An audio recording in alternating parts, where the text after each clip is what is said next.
કેન્દ્ર શાસિત પ્રદેશ દીવમાં ફાયર વિભાગ દ્વારા શાળાના વિદ્યાર્થીઓને આપત્તિ વ્યવસ્થાપન અંગેની જાણકારી આપવાનો કાર્યક્રમ યોજાયો હતો, જેમાં government girls higher secondary school Vanakbara, government boys higher secondary school Vanakbara અને ગવર્મેન્ટ મિડલ સ્કૂલ વણાકબારા ખાતે કલેક્ટર રાહુલદેવ બુરાના માર્ગદર્શન હેઠળ આપત્તિ વ્યવસ્થાપનલક્ષી જનજાગૃતિ કાર્યક્રમ યોજાયો હતો।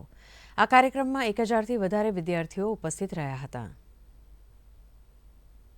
1500 થી પણ વધારે શાળાના બાળકોને આપત્તિલક્ષી કાર્યક્રમમાં જનજાગૃતિ કાર્યક્રમ કર્યા છે, જેમાં આગ વિશે વિસ્તૃત માહિતી આપવામાં આવી છે, કુદરતી આપત્તિઓ વિશે માહિતી આપવામાં આવી છે અને માનવ સર્જિત આપત્તિઓ વિશે માહિતી આપવામાં આવી છે। અને આપત્તિ પૂર્ણ થયા બાદ વિદ્યાર્થીઓને ડેમોન્સ્ટ્રેશન પણ આપવામાં આવ્યું છે અને સાથે સાથે વિદ્યાર્થીઓ સાથે પ્રશ્નોત્તરી પણ કરવામાં આવી છે।